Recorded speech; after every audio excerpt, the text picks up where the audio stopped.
সময় এবং কর্মব্যস্ততা দুটো মিলেই কিন্তু মানুষের জীবন। আর এত ব্যস্ততার মাঝেও অনেক কিছুই রান্না করা হয়, খাওয়া হয়, কিন্তু ক্যামেরা নিয়ে দৌড়াদৌড়ি আসলে সব সময় হয়ে ওঠে না। তো আজ একটু ফ্রি ছিলাম, তো ভাবলাম লাউ তরকারি রান্না করব, তাহলে একটু শেয়ার করি।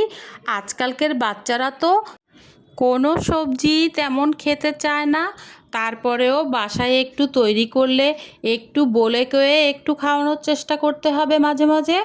অনেক দিন পর মনে হলো একটু লাউ খাবো, তা লাউ তরকারি কি দিয়ে খাওয়া যায়, তো ঘরে কই মাছ ছিল, তা ভাবলাম যে কই মাছ দিয়ে লাউ তরকারি একটু খেতে হবে। এটা খেতে কিন্তু বেশ মজা লাগে। আর হ্যাঁ, যারা এখনও পর্যন্ত এভাবে লাউ দিয়ে কই মাছ তরকারি খাননি, অবশ্যই একবার হলেও এভাবে রান্না করে দেখবেন। অনেক সুস্বাদু, অনেক মজার হয়। তো ঝটপট একটু লাউ কাটা মশলা দিয়ে কিভাবে রান্না করলাম কিছুটা শেয়ার করা হয়েছে। আর হ্যাঁ, এখানে কিন্তু আমি দেশি কই না, চাষের কই নিয়েছি, যার জন্য একটু ভেজে নিয়েছি। আমরা সাধারণত লাউ তরকারি কাঁচা মাছ দিয়েই রান্না করে খেতে পছন্দ করি, তো একটু ভেজে নিলাম, না হলে আবার বাসার কেউ খেতে পছন্দ করে না। তো যার জন্য একটু সব কিছু রেডি করে শুরু করলাম। তো শুরুতেই আমি কিন্তু লাউটাকে ভালোভাবে ছিলে নিয়েছি, খোসা ছাড়িয়ে নিয়েছি। এখন কিন্তু এটাকে চাকচাক করে কেটে নিয়েছি। আর দেখেন, এখানে কিন্তু আমি সব ধরনের মশলাগুলো রেডি করে ফেলেছি। আর এখানে আমি কিন্তু বড় সাইজের 4টা কই মাছ ভালো করে ধুয়ে একটু কাচিয়ে নিয়েছি, আর লবণ হলুদ মাখিয়ে এখানে আমি নিয়ে এসেছি অফ ক্যামেরায়। আর যা হোক, এখানে কিন্তু আমি কাটা মশলাগুলো রেডি করে ফেলেছি। এখানে আমি 5-6 টুকরোর মতো পেঁয়াজ কুচি নিয়েছি, 2টা বড় সাইজের রসুন কুচি নিয়েছি, লবণ হলুদ নিয়েছি পরিমাণ মতো, আর কাঁচামরিচ নিয়েছি। এখানে কিন্তু আমি কোনো শুকনো মরিচ ব্যবহার করব না। আর আমরা কিন্তু এভাবে কাঁচামরিচ দিয়ে লাউ তরকারি খেতে অনেক পছন্দ করি। তো যা হোক, এখন কিন্তু আমি একটা ফ্রাই প্যান বসিয়ে দিয়েছি চুলায়। আর এখানে আমি কিন্তু একটু সরিষার তেল দিয়ে মাছগুলোকে ভালোভাবে উল্টিয়ে পাল্টিয়ে ভালোভাবে তেলটা গরম হলেই ভেজে নেব।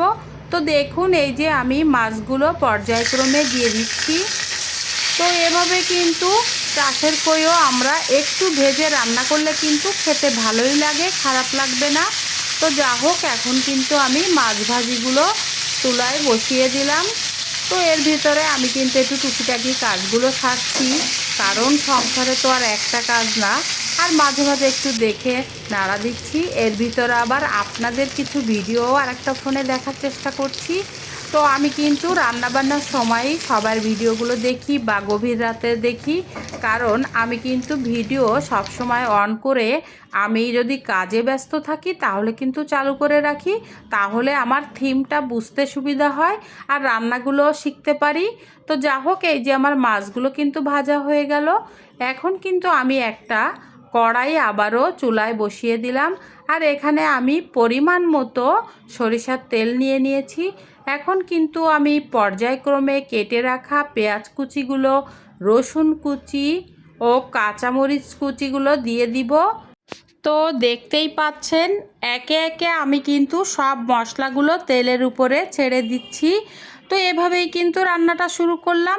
এখন আমি লবণ হলুদও দিয়ে দিলাম পরিমাণ মতো। তো এগুলো সব দিয়ে আমি কিন্তু ভালোভাবে এটাকে একটু ভেজে নেব, তেলের উপরে একটু নাড়াচাড়া করে জাস্ট একটু মিশিয়ে নিব। তো এভাবে রান্নাটা আপনারাও করতে পারবেন। তো দেখুন, এটাকে আমি ভালোভাবে একটু নেড়ে চেড়ে মিশিয়ে নিচ্ছি।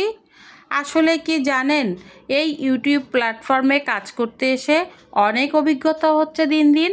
যে রান্নাগুলো আসলে আমি খুব ইজিভাবে রান্না করি, আমি কোনো নিয়ম নীতি ওইভাবে মানি না, আমার নিয়মে আমি রান্না করি। তো যা হোক, এখন কিন্তু কেটে রাখা লাউগুলো কিন্তু এখন দিয়ে দেওয়া হলো। আর হ্যাঁ, মশলার ভিতরে কিন্তু অফ ক্যামেরা একটু পানি দিয়ে কষিয়ে নিয়েছি। তো এখন আমি কেটে রাখা লাউগুলো ভালোভাবে দিয়ে এখন কিন্তু একটু মশলার সাথে নেড়ে চেড়ে মিশিয়ে দিচ্ছি। তো এভাবে কিন্তু আমি কিছুটা সময় এটাকে ভালোভাবে কষিয়ে নেব। তো দেখতেই পাচ্ছেন, এখানে কিন্তু আমি একটু টালা জিরার গুঁড়া দিয়ে দিয়েছি, তবে কাঁচা জিরার গুঁড়া বা কাঁচা জিরা বেটে দিতে পারলে ভালো হতো। আসলে আমার ফ্রিজে ছাড়ানো নেই, আমি ঝটপট আমার আর মনে নেই, যার জন্য দিতে পারিনি। তো যা হোক, এখন কিন্তু আমি দেখেন রান্নার কিন্তু মাঝামাঝি পর্যায়ে চলে এসেছি। লাউটা অনেক জালি ছিল, যার জন্য আমার কিন্তু কষানো হয়ে গিয়েছে।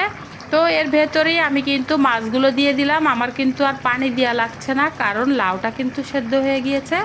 এখন আমি ভাজা মাছগুলো লাউয়ের সাথে মিশিয়ে দিচ্ছি ভালোভাবে নেড়েচেড়ে। তো দেখতে থাকুন।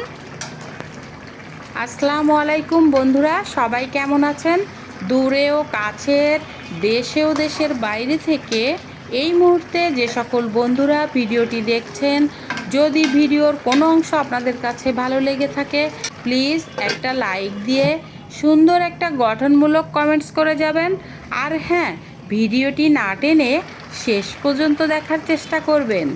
আর যে সকল বন্ধুরা সব সময় সুন্দর সুন্দর কমেন্টস রেখে যান, লিমাস জার্নি পরিবারের সাথে যুক্ত আছেন, আমি কিন্তু আপনাদের কমেন্টস ধরেই কিন্তু চলে যাওয়ার চেষ্টা করি আপনাদের পরিবারে। আর হ্যাঁ, আমার যে সকল বন্ধুরা সব সময় আমাকে উৎসাহিত দেয়, তাদের কাছে আমি অনেক অনেক কৃতজ্ঞতা প্রকাশ করছি এবং সব সময় কৃতজ্ঞতা। আর হ্যাঁ, সব পরিবারে সব সময় ব্যস্ততা কিন্তু একরকম থাকে না।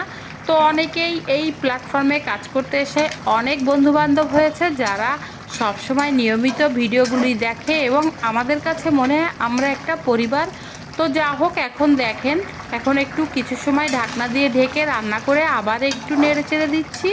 তো গল্প আর আড্ডা দিতে দিতে লাউ আর কই মাছ কিন্তু আমি রান্না করে ফেলবো। খুবই সহজ এবং ইজিভাবে আমি এটাকে রান্না করলাম।